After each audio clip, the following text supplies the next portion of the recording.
오늘 말씀의 제목을 한번 따라 하시겠습니까? 부활을 신앙의 축복을 회복하고 누리라. 부활 신앙의 축복을 회복하고 누리라. 이런 제목으로 말씀의 은혜를 나누길 원합니다. 오늘은 부활절이라 질문을 안 하고 해야 되는데 질문을 할 수밖에 없어요. 여러분들 눈치를 채셨지만 무슨 질문을 할까요? 감이 안 오십니까? 한동안은 계속 질문을 해야 되겠네. 보통 제목에 대한 정의를 내리고 싶어 하죠. 한번 따라 하실까요? 부활은 무엇인가? 크리스찬이라고 하면 부활의 의미를, 부활의 고백도 했고 부활의 찬양을 하고, 오늘은 무슨 주일입니까? 부활주일이잖아요. 그럼 부활이 뭐냐고 물으면 여러분 어떻게 대답하시겠습니까? 아주 단순하게 그럼 뭐 죽은 사람 살아나는 거지 그게 부활이지 하실 수 있죠. 그러나 크리스천의 입장에서 부활에 대한 정확한 의미를 한번 정의한다는 건 중요하거든요. 제가 영어 사전을 봤더니 resurrection이라고 하는, 부활은 특별히 그런 말을 쓰는데 리라고 하는 것은 다시, 리타이어 한다든가 리프레시 한다는 말, 다시 한다는 의미를 가지고 있거든요. 설렉션이라고 하는 건 일어선다는 거예요. 그러니까 다시 일어서는 것, 죽은 사람이, 쓰러졌던 사람이, 무너졌던 사람이 다시 일어서서 움직이는 것, 활동하는 것, 이걸 뭐라고 말한다? 부활이라고 말하는 것입니다. 자, 그러면 두 번째 질문은 좀 심각합니다. 대답을, 생각을 잘하고 하셔야 됩니다.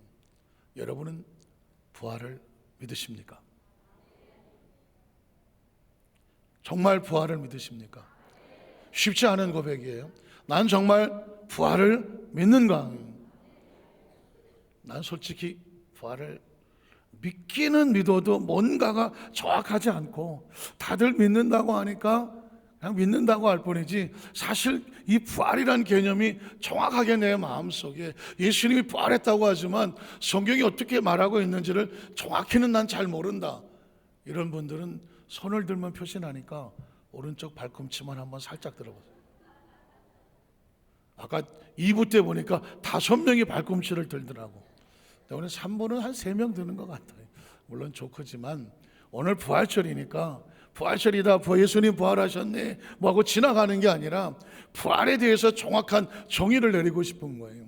왜냐하면 유대인들은 부활을 믿지 않았습니다. 믿고 싶지를 않았습니다. 자신들이 십자가에 못 박혀 죽은 예수 그리스도가 부활을 했다면 무슨 짓을 한 겁니까? 메시아를 십자가에 못 박은 겁니다. 하나님의 아들을 십자가에 못 박은 겁니다. 그러니까 유대인들은 지금도 예수가 부활했다고 믿지 않습니다. 메시아라고 믿지 않습니다. 만약에 그걸 믿었다가는 그들은 하나님의 아들을 십자가에 못 박은 엄청난 죄인이 되는 것입니다. 그래서 그들은 예수님이 부활했을 때 이런 말을 퍼뜨렸습니다. 예수님 부활한 거 아니야, 기절한 거야. 소위 말하는 기절설이라는 건, 6시간 동안 매달려서 물과 피를 다 흘렸으니 사람이 얼마나 기진맥진했겠냐, 기절했을 거야. 죽은 줄 알고 동굴에 무덤에다가 넣었지, 서늘한 곳에서 2, 3일 있다 보니까 정신이 돌아왔지. 그래서 아마 몰래 빠져나갔을 거야. 예수는 부활한 게 아니야, 잠시 기절했다가 도망친 거지. 유대인들은 그렇게 주장을 하고 싶었습니다. 여러분 보십시오. 물과 피를 다 쏟고 십자가에 매달려 있던 사람이 정신이 들었다고 해서 그 무거운 돌물을 옮기고 도망을 쳤다는 건 말이 안 되는 거죠. 또 이런 것도 했습니다. 예수님 부활 안 해. 예수님이 죽었을 때 제자들이 밤에 와서 로마의 군병들을 때리고 돌물을 옮기고 시신을 훔쳐갔을 거야. 소위 말하는 시체를 도둑질해 갔다는 것입니다. 그래서 무덤이 비어있는 거지, 예수님이 부활하게 뭘 부활해? 아니야, 부활하지 않았어. 여러분 어떻게 생각하십니까? 예수님의 제자들은요, 실제로 자기들 혼자 도망치기 바빴습니다. 어떤 제자는 빨개 벗고 도망쳤다 이렇게 말하고 있습니다. 걸음아 나 살려라고 나 혼자 살기 바쁜데 무슨 예수를 찾아가서 그 시신을 훔치고 부활했다고 말했겠습니까? 또 어떤 사람은 아마도 예수는 육체를 가지지 않았나 봐, 귀신이나 떠도는 영처럼 몸이 없었기 때문에 매달린 척 했지만, 죽은 척 했지만 살아난 건가 봐, 이렇게 표현하기도 합니다. 정말 그럴까요? 우리가 믿는 예수는 정말 죽은 지 사흘 만에 부활하셔서 실제 부활의 주님이 되셨을까요?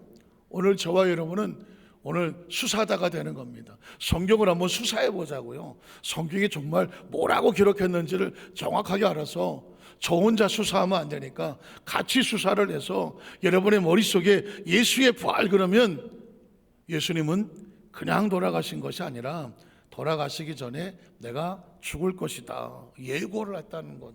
두 번째, 예고된 대로 예수님은 죽으셨을 뿐이다. 그리고 예고한 대로 예수님은 부활하셨고, 부활의 주님은 승천하시면서 우리에게 사명을 맡겨주셨다. 이 네 가지 포인트에서 한번 살펴보도록 하겠습니다. 우린 첫 번째로 부활을 미리 예고하신 예수님의 모습입니다. 예수님은 내가 죽을 것이나 다시 살아날 것이다. 마태복음 20장 17절로 19절을 보면 예수께서 예루살렘으로 올라가려 하실 때에 12제자를 따로 데리시고 길에서 이르시되, 보라, 우리가 예루살렘으로 올라가노니 인자가 대제사장들과 서기관들에게 넘겨짐에 그들이 죽이기로 결의하고 이방인들에게 넘겨주어 그를 조롱하며 채찍질하며 십자가에 못 박게 할 것이나 제3일에 살아나리라. 여러분 보십시오. 우리는 사실상 각본 없는 드라마를 좋아합니다. 야구를 하다가 9회 말 우리 교회 성도들은 연애를 했나, 영화를 좋아하나, 야구를 하나. 야구는 9회 말 투아웃부터 하거든요. 막판에 어떻게 될지는 아무도 모른다는 거 아닙니까? 그래서 극적으로 역전승을 하면 그걸 기억하면서 막 감동한단 말이죠. 여러분, 어쩌다가 극적인 드라마가 있을 수는 있겠지만 아주 중요한 일들은 인생의 생사를 좌우하는 정말 중요한, 나라의 운명을 좌우하거나 한 기업의 운명을 좌우하거나 한 인생의 운명을 좌우할 때 극적인 드라마가 필요한 게 아닙니다. 아주 정확한 계획의 설교의 목적에 의해서 이루어져야 그래 정확해 되는 겁니다. 예수님이 부활을 하신다는 사건은, 그가 죽으셨으나 부활한다는 건 극적으로 기절했다가 깨어났다, 누가 훔쳐갔다, 이런 게 아닙니다. 사전에 정확한 계획이 있어야 되는 거죠. 그래서 예수님이 말씀하는 겁니다. 내가 죽임을 당할 것이지만 3일 후에 뭐하리라? 살아나리라. 부활은 예고된 것입니다. 마태만 그렇게 말하지 않았습니다. 또 마태복음 26장 한 번 더 확인하면 31절 32절에 보면, 그때 예수께서 제자들에게 이르시되 오늘 밤에 너희가 다 나를 버리고 도망을 칠 것이다. 기록된 바 내가 목자를 치르니 양의 떼가 흩어지리라 하였느니라. 그러나 내가 뭐한 후에, 부활한 후에, 살아난 후에 너희보다 먼저 어디로 가리라? 갈릴리로 가리라고 말했습니다. 사실은 제가 오늘 2부 예배 때는요, 마태, 마가, 누가, 요한 사복음서에 있는 걸 다 찾았어요. 왜냐하면 다 찾아드리고 싶었어요.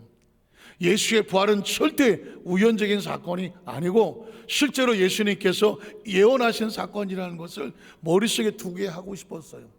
그러다가 보니까 시간이 좀 가더라고. 같이 수사하자고 말했습니다. 수사는 왜 시간이 중요합니까? 정확성이 중요합니까? 정확성, 우측이 알았지? 정확성이 중요해요. 그런데 우리 3부 우리 성도들한테는 제가 2개 복음만 찾겠습니다. 시간을 줄여드리겠습니다. 또 겁나 얼굴이 행복해 보입니다. 누가복음 18장으로 보겠습니다. 누가복음 18장 31절로 34절에 보니까 예수께서 12제자를 데리시고 이르시되, 보라, 우리가 예루살렘으로 올라가노니 선지자를 통하여 기록된 모든 것이 인자에게 응할 것이다. 여러분, 성경의 가장 중요한 단어가 이게 응이죠. 구약에 예언된 것을 예수님께서 어떻게 하신다? 이루신다는 단어를 한문으로 응하게 하신다고 말합니다. 자, 도대체 뭘 응하게 하실까요? 그 다음 절을 보면 인자가 이방인들에게 넘겨져 희롱을 당하고 능력을 당하고 침뱉음을 당하겠으며 그들은 채찍질하고 그를 죽일 것이나 그는 3일 만에 살아난다고. 기억하십시오. 예수님의 부활은 철저하게 예수님께서 알고 계신 것입니다. 알고 계신, 절대 우연한 사건이 아닙니다. 요한복음에도 말하고 또 복음서에도 계속 기록되어 있지만 이제 예수님은 부활을 예고하셨다. 두 번째는 뭘까요? 그러면 예수님이 예고대로 죽으시는 모습을 찾아보려고 하는 것입니다. 왜냐하면 부활은 혼자 존재하지 않습니다. 부활하려면 어떻게 해야 돼요? 죽어야 되죠. 부활은 다시 살아나는 거니까 부활을 하려면 뭘 해야 되나요? 죽음을 얘기해야 되죠.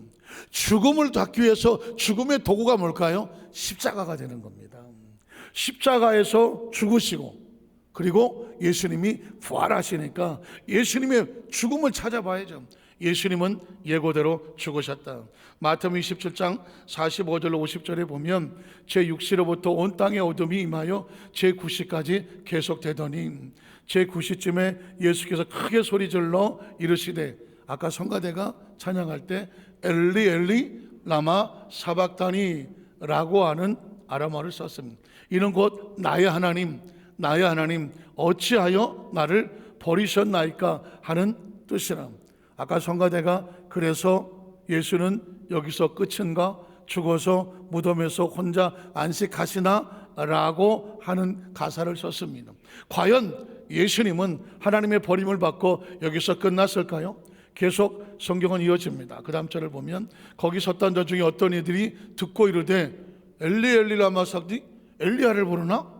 그래서 이 사람이 엘리야를 부른다고 하고, 또 그 중에 한 사람이 곧 달려가서 해면을 가져다가 신 포도주에 적시어 갈대 꿰어 신 걸 먹으면 정신이 나니까 예수의 정신을 차리게 하려고 신 걸 갖다가 마시게 하거늘. 그 다음 절에 보면 그 남은 사람들이 이르되 가만 둬봐라, 엘리야를 부르는 것 같으니까 엘리야가 올라나? 하면서 그를 구원하나 보자 라고 했습니다. 50절에 보니까 예수께서 다시 크게 소리 지르시고 뭐가 떠납니까? 영혼이 떠나시고 뭐만 남습니까? 육체만 남았답니다. 성경은 정확하게 말합니다. 예수는 기절한 것이 아니라 운명하시고 숨을 거두시고 실제로 죽으신 사건이라는 것입니다. 그러면 한 군데만 더 찾아볼게요. 마가복음 15장에 보면 33절로 37절에 제6시가 되매 온 땅에 어둠이 임하여 제9시까지 계속하더니 제9시에 예수께서 크게 소리 지르시되 역시 엘리 엘리 라마 사박다니 하시니, 이를 번역하면 무슨 뜻입니까? 나의 하나님 나의 하나님 어찌하여 나를 버리셨나이까 하는 뜻이라. 곁에 섰던 사람 중에서 어떤 이들이 듣고 이르되 또 엘리야를 부르네? 엘리야를 부른다고 하고, 또 한 사람이 달려가서 해면에 신 포도주를 적셔갈 때 깨어 마시게 하고 이르되 가만두라. 똑같이 마태복음처럼 엘리야가 와서 그를 내려주나 보자 하더라. 3절에 보니까 예수께서 큰 소리를 지르시고, 아까는 영혼이 떠나갔다고 말하고 마가복음엔 어떻게 했더라? 숨지시더라고 말했습니다. 아까 전에 성가대 찬양을 들으면서 유심히 들었는데 엘리 엘리 라마 사박다니, 나의 하나님 나의 하나님 어찌하여 나를 버리십니까? 이 고백 앞에 사실은 많은 사람들이 무너집니다. 그 전에 어떤 스님이 써는 글을 본 적이 있는데 자신도 예수를 믿고 싶었다는 것, 도대체 이 많은 사람들이 왜 교회를 가는지 알고 싶었습니다. 그래서 불경을 내려놓고 성경을 읽었습니다. 성경을 읽다 보니까 예수는 정말 하나님의 아들이었습니다. 수많은 사람들을 고치고 복음을 증거하는데 마음이 감동이 됐습니다.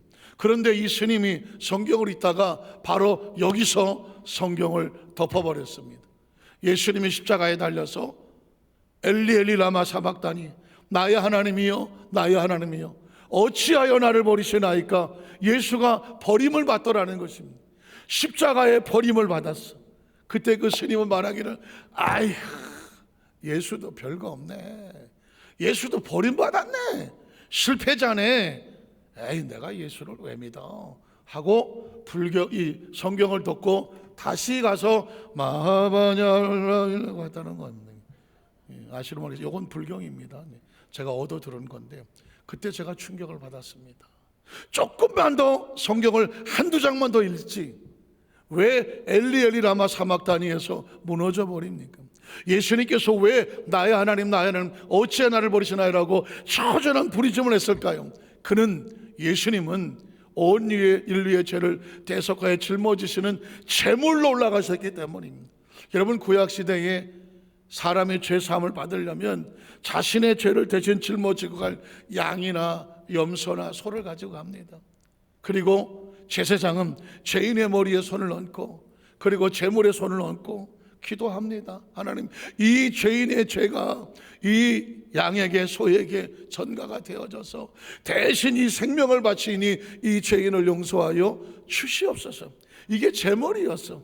그러니 제물은 이 제단에 올라가서 어떻게 해야 돼? 피를 쏟고 살아나야 됩니까? 죽어야 됩니까? 죽어야 됩니다. 제물이 죽어야 죄인이 사는 거예요. 그 제물은 버려진 것 같으나 이 사람을 대신하여 생명을 건지는 고귀한 희생 제사의 제물입니다. 예수님이 십자가에 버려진 것 같으나 온 인류의 죄를 대신하여 너의 죄, 나의 죄, 우리의 죄를 대신 짊어지고 십자가에서 완전히 제물로서 죽어지는 사건이었습니다. 제물은 죄를 뒤집어 섰기 때문에 하나님도 그 죄를 외면하실 수밖에 없는, 그 순간만큼은 예수님이 철저하게 뭐 해야 됩니까? 죽으셔야 되는 것입니다. 예수가 죽어야 누가 삽니까? 내가 살고 당신이 살고 우리가 사는 것입니다. 그러니까 십자가의 그 죽음은 실패하고 버림받은 죽음이 아니라 우리의 생명을 살리기 위한 고귀한 죽음이고 살리는 죽음이고 생명의 죽음이었던 거죠. 예수는 버려진 것이 아니라 예수로 인하여 우리가 살고 그가 부활하심으로 말미암아 모두가 사는 것이죠. 믿으십니까? 예수님을 구주로 믿으시면 아멘 하시기 바랍니다. 예수님의 대속의 희생이 버려진 게 아니고 우리를 살리려 하신 것을 믿으시면 아멘 하시기 바랍니다. 오늘 마감에 이랬던 것처럼 누가 요한복음에도 그럽니다. 하나님의 아들이 대신하여 생명을 쏟아서 살렸다. 여러분, 예수님 안에서 어떠한 죽음도 의미 없는 죽음은 없습니다. 제가 본문을 묵상하다가 제가 1997년도인가 제가 우리 고양시에 있는 순복원단교회 담임 목사를 할 때였습니다. 담임 목사를 한 지 한 2년쯤 지났을 때입니다. 그때 우리 키보드 반주하던 자매 하나가 있었습니다. 이 자매가 아마 22, 23살 됐던 건데 알고 보니까 이 권사님 딸이었는데 이 자매가 고등학생 때 불치병이 들어왔, 백혈병 같은 불치병이 들어왔던 것 같아요. 그래서 거의 죽는다고 말했는데 하나님이 살려주셨어요. 얘가 자꾸 살아서 나를 치는데 살려주셨어. 그래서 치료받은 은혜로 이 자매가 피아노를, 키보드 반주를 해주기 시작을 했어요. 키보드 반주를 했는데 제가 90원제에 갔을 때는 열심히 키보드 반주를 하던 때라 그 자매가 아팠는지를 몰랐어요. 그런데 2년쯤 지났는데 병원에 입원했다고 하더라고. 병원에 입원했다고 하고 그리고 운명을 했어요. 병원에서 치료가 되지 않아서. 그러니까 2년 전에 죽을 거를 2년 동안 하나님이 살려주시고 키보드로 헌신을 하고 2년 뒤에 그 자매가 23살에 천국을 갔습니다. 저는 충격을 받았습니다. 그렇게 열심히 키보드 반주를 해주고 끊임없이 헌신하던 그 23살의 자매가 어린 나이에, 젊은 나이에 세상을 떠날 때 저도 30대 중반에 젊은 목사였지만 충격이었어요. 무엇보다 그 권사님, 그 아버지 안수 집사님을 뭐라고 위로해야 될지 생각이 안 나. 머리가 하얘갖고. 그래서 장례를 치르면서도 서럽게 울었습니다. 하나님, 이게 어떻게 된 겁니까? 어떻게 장례를 치렀는지도 몰라요. 장지에 묻고 돌아와서 하간을 마치고 와서 귀가 예배를 드리는데 그냥 마주보고 하염없이 울었습니다. 권사님 어떡해요? 우리 안수사님 어떡해요? 아니, 내가 지금 예배를 인도하고 말씀을 정말 선포하고 기도를 하고 위로를 해야 되겠는데 내가 위로를 못하고 앉아있어. 권사님 어떡해요? 우리 안수사님 어떡해요? 그랬더니 그 권사님이 한참 있다고 그래요. 목사님 괜찮아요. 힘내세요. 누가 누구한테 힘내라고 그래? 그거 내가 해야 되는 거 아닌가? 그 권사님이 저를 붙잡고 목사님 힘내세요. 하나님이 나에게 응답을 주셨어요.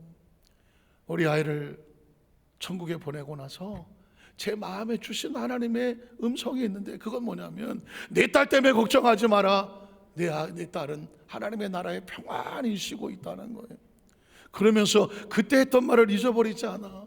나는 우리 딸을 천국에 보내고 나서 하나님이 왜 그 아들을 이 세상에 보내셨는지를 알게 됐대. 그 사랑을 알게 됐대. 하나님이 세상을 이처럼 사랑하사 독생자 예수를 이 땅에 보내주셨는데 그 예수를 이 만왕의 이 세상의 왕으로 만들려고 오셨습니까? 제물로 만들려고 오셨습니까? 제물로 만들려고. 예수를 이 땅에 살리려고 보냈습니까? 죽이려고 보냈습니까?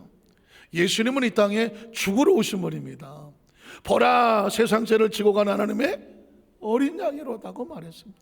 세례 요한이 보니까, 예수를 보니까 30대 초반의 목수의 아들이 메시아를 눈앞에 봤는데 그 메시아가 십자가에 몸찢겨 피 흘려 죽을 제물로 보이는 거예요. 그래서 하나님의 어린 양이라고 말했대. 아버지가 그 아들을 세상에 보낼 때 제물로 보냈구나. 그 예수님의 십자가의 죽음은 무의미한 죽음이 아니라 생명을 살리는 죽음이구나. 하나님 안에서 어떤 죽음도 무의미한 건 없구나.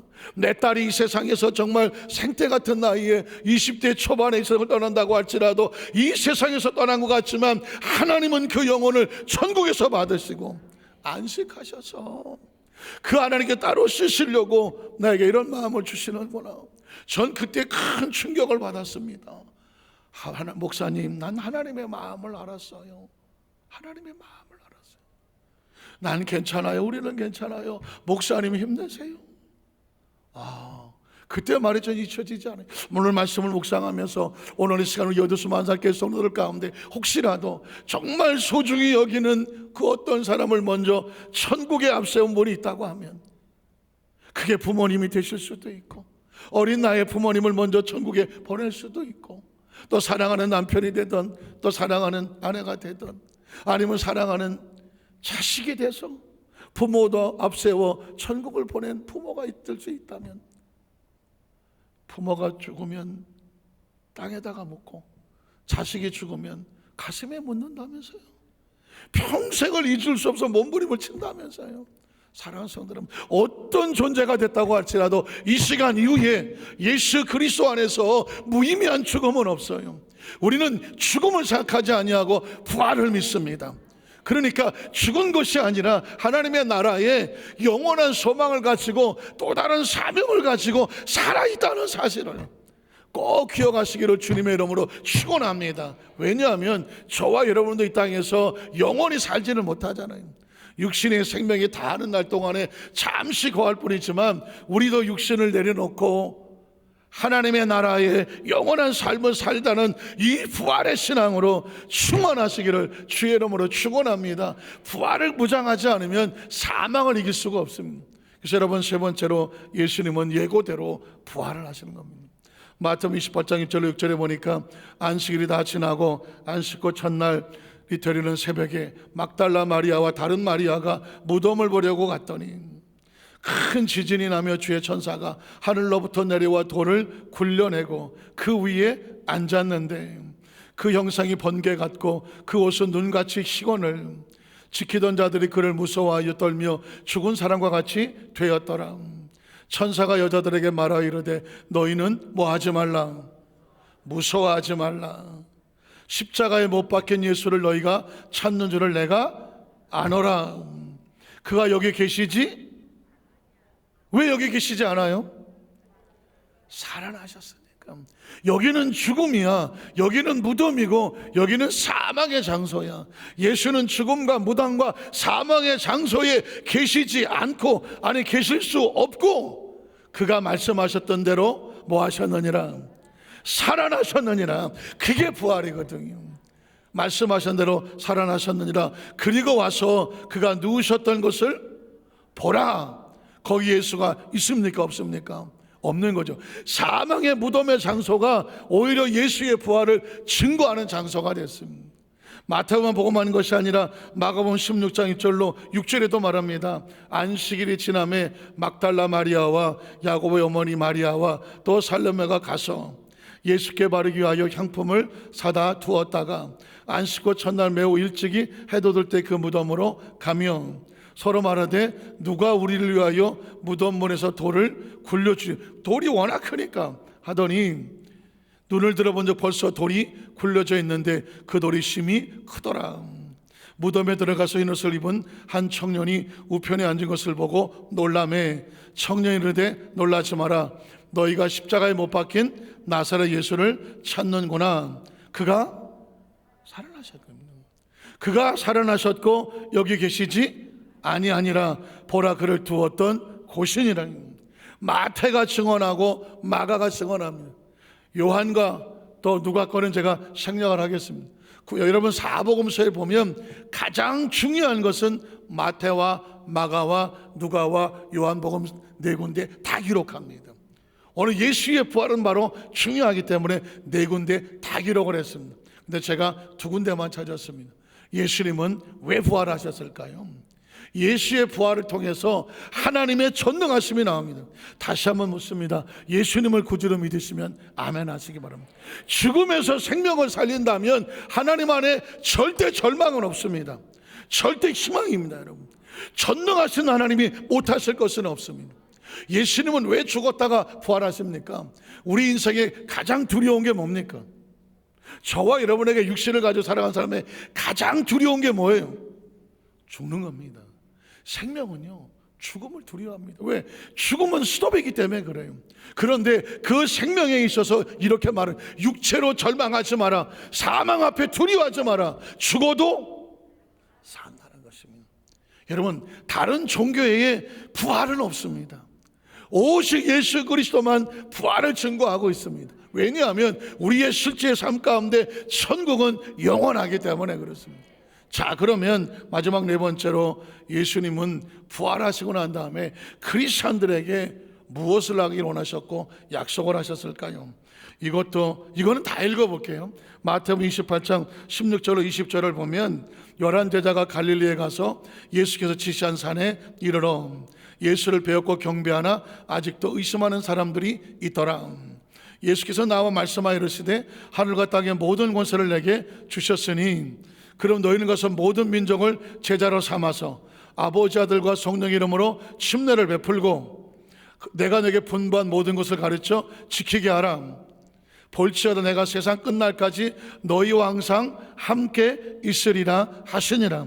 부활하신 예수님이 부활의 신앙을 우리에게 주시면서 마태복음에 뭘 명령하느냐? 제자 삼으라는. 한번 따라하세요. 가서 제자를 삼아라. 가서 제자를 삼아라. 오늘 저와 여러분이 예수를 믿고 나서 마음의 소원 하나를 품으십시오. 나도 한 영혼을 전도해서 나와 같이 예수의 부활을 믿는 제자를 삼아야 되겠다. 여러분, 제자 한번 삼아 보십시오. 한번 따라. 나도 제자를 삼자. 여러분, 누군가 저와 여러분을 전도해서 예수 믿고 구원받았잖아요. 저는 어쩌다가 보니까 목사까지 돼서 여러분에게 조심스럽지만 말씀을 증거하고 있잖아요.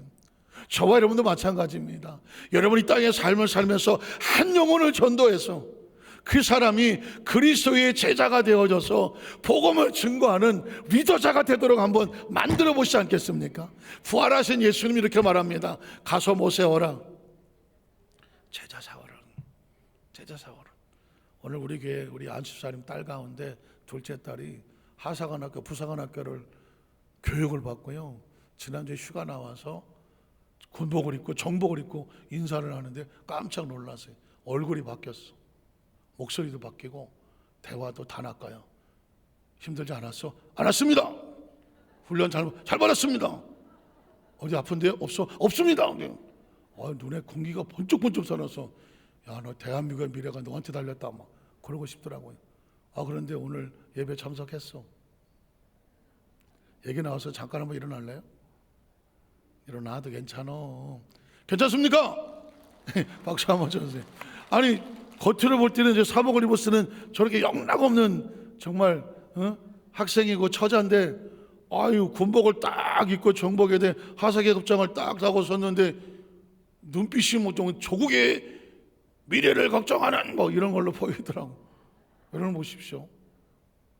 오늘 저와 여러분의 삶의 현장 가운데 각자 주어진 것은 그냥 보내지 않아요. 제가 우리 김하사라고 불러야 되겠네. 김하사를 잠깐 일어난 이유는 군에 보낸 목적은 군의 목적도 있지만 거기 가서 크리스찬의 제자 하나 삼으세요. 제자 하나 삼고 사병들을 다 구원의 대상으로 봐서 군 선교를 잘 하시는 김하사님 되시기를 바랍니다. 알았습니까? 여러분 마찬가지입니다. 우리가 살면서, 너 인생에 살면서 뭐 하다가 왔어? 잘 먹고 잘 살았는데요. 내가 만나는 사람 가운데 하나님께서 이 사람을 하나님께로 인도하기를 원하는구나.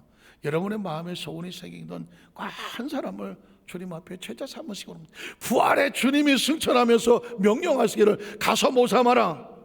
제자 삼아라.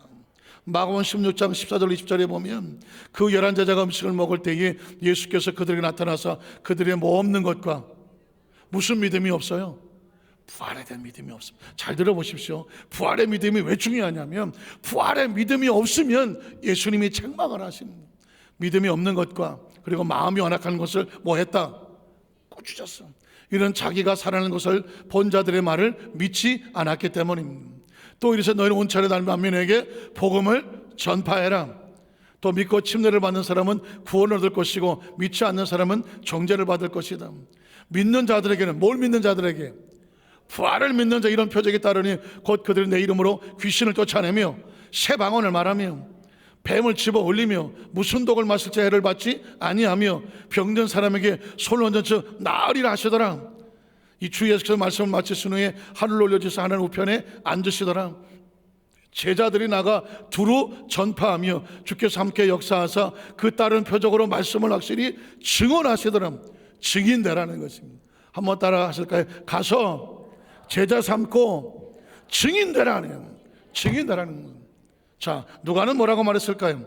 24장 44절로 49절에 보면 또 이르시되 내가 너희와 함께 있을 때에 너희에게 말한 바 곧 모세 율법과 선지자의 글과 시편 구약을 말하면 구역에 나를 가리켜 기록된 모든 것이 이루어져야 하리란 말이 이것이라 하시고, 자, 이에 그들의 마음을 열어 성경을 깨닫게 하시고 또 이르시되 이같이 그리스도 고난을 받고 제3일에 죽은 자 가운데 살아날 것과 또 그의 이름으로 죄사함을 받게 하는 회개가 예루살렘에서 시작하여 모든 족속에 전파될 것이 기록되었으니 너희는 이 모든 일에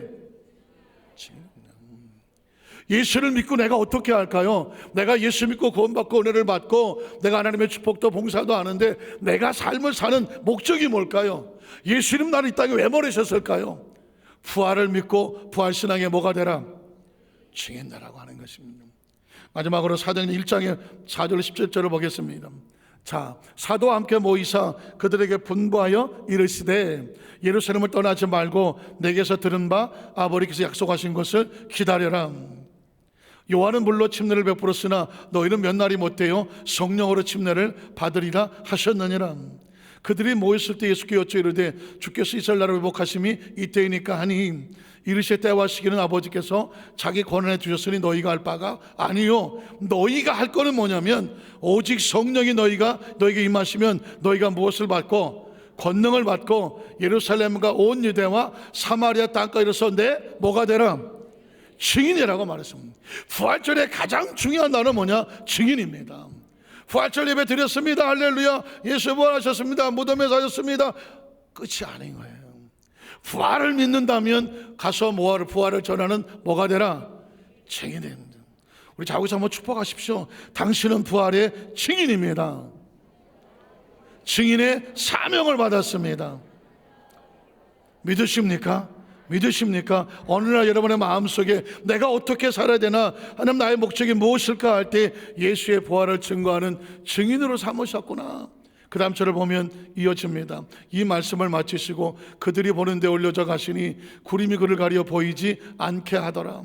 올라가실 때 제자들이 자세 하늘을 쳐다보고 있는데 흰옷 입은 두 사람이 그들 곁에 서서 이르시되 갈릴 사람들아 어찌하여 서서 하늘을 쳐다보느냐. 너희 가운데 하늘로 올리신 예수는 하늘로 가신 본 그대로 오시리라 하였느니라. 할렐루야. 잘 따라오셨어. 저도 이렇게 설교하기 힘들었어. 그런데 우리 성도들에게 부활이 개념으로 남기를 원하지 않아. 여러분의 머릿속에 부활하면 네 가지가 떠올려야 돼. 예수의 부활은 사전에 예고된 거구나. 예수의 부활은 부활을 위해 예수의 죽으심이 있구나, 십자가가 있구나. 그리고 그 십자가는 부활을 가져오는, 부활을 이루셨구나. 그러면 나는 부활을 믿고 뭘 해야 되나? 뭐가 되나? 증인이 되라는 것입니다. 그러니까 부활은 예고된 것이고, 예고대로 죽으신 것이고, 예수님은 예고대로 부활하신 것이고, 부활하신 나는 어떻게 살아야 되나?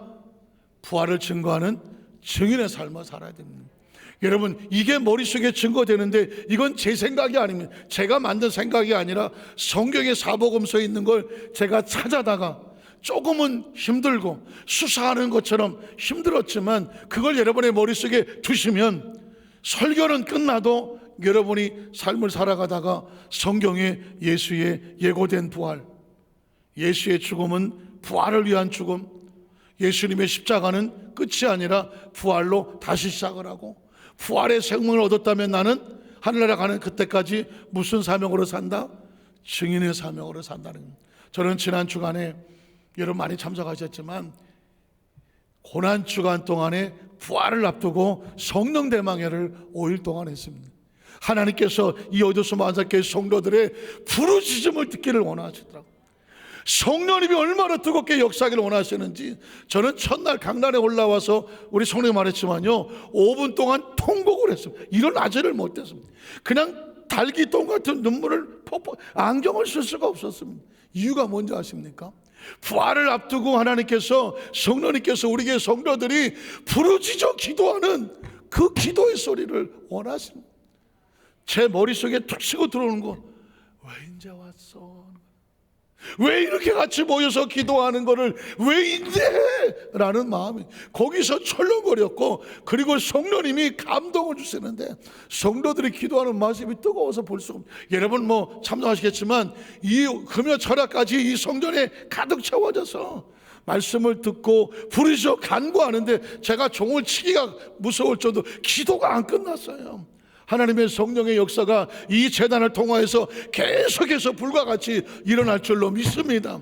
메시지가 뭐예요?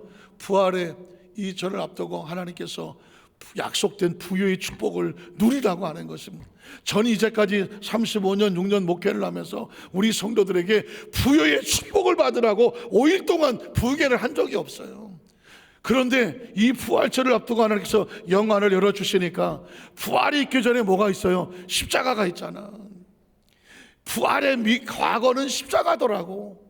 십자가가 있어야 부활이 있는 거예요. 근데 십자가는 대속이야. 대신 죽었으니 너희가 죽을 필요 없어. 대신 빚을 갚았으니 빚 갚을 필요 없어. 대신 죄를 내가 담당해 주었으니 너희는 더 이상 죄인이 아니야. 대신 내가 사망을 짊어졌으니 너희는 더 이상 죽음을 두려워하지 말아요. 내가 너를 대신 가난해졌으니 다시는 가난하지 말라. 성경을 찾아봤더니 하나님은 자기 백성들을 축복하고 싶어서 어쩔 줄 모르시는 거예요. 요셉에 대한 얘기는 나중에 하기로 하고, 여러분 보십시오. 모세는 나이 80에 저 호렙산에서 양이나 치는 존재로 다 끝난 상태야. 누가 모세를 살았다고 말합니까? 죽었어. 근데 하나님께서 80된 모세를 찾아와서 모세야, 이제부터 시작하자. 모세를 살리시더라고.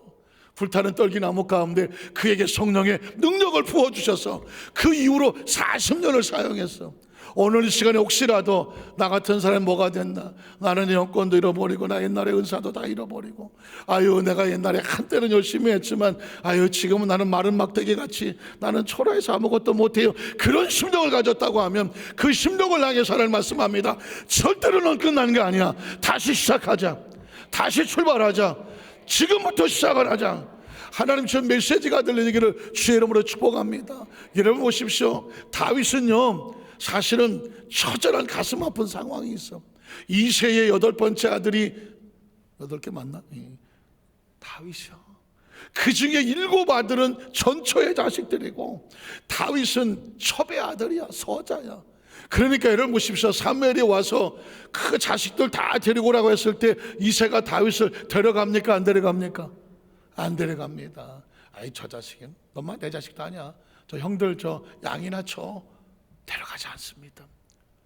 사람은 무시하고 출신을 무시하고 그의 존재를 무시했지만 여러분이 가십시오. 사무엘을 말합니다. 당신의 아들이 이것밖에 없소? 아니, 하나가 저 양에 들치고 있는데 그 아들 데려오시오.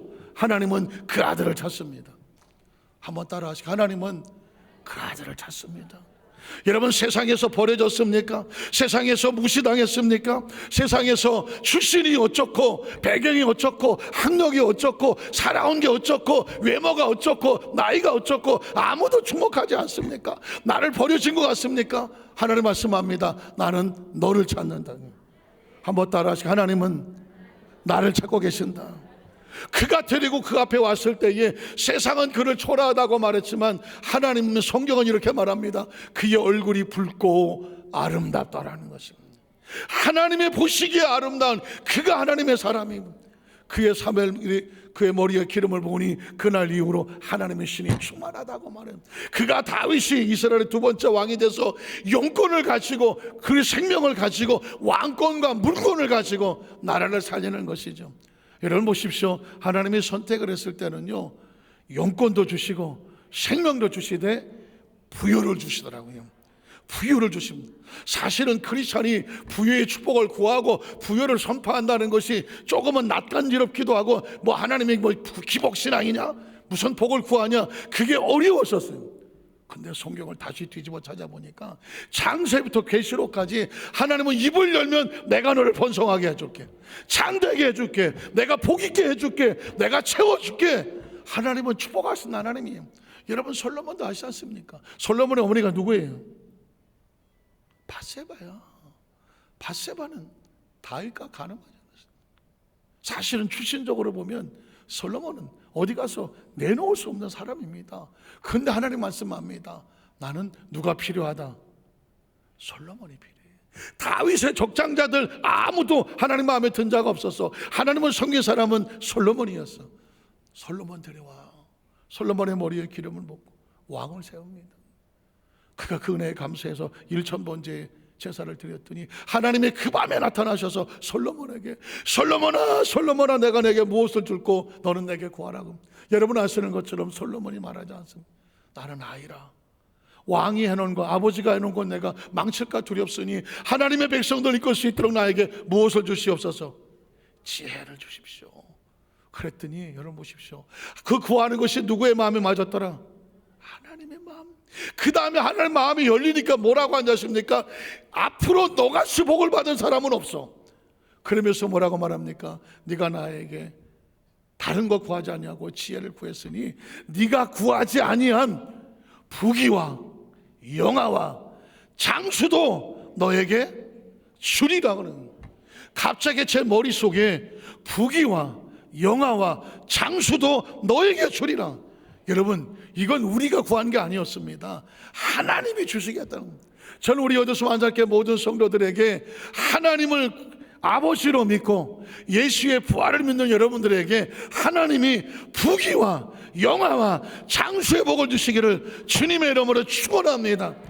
내가 진작에 어렸을 때 나 같은 목사님을 만났으면 내가 내 인생이 또 달라졌을 텐데. 나는 자라면서 교회를 다녔지만은 부귀와 영화와 장수는 꿈도 꿔본 적이 없어.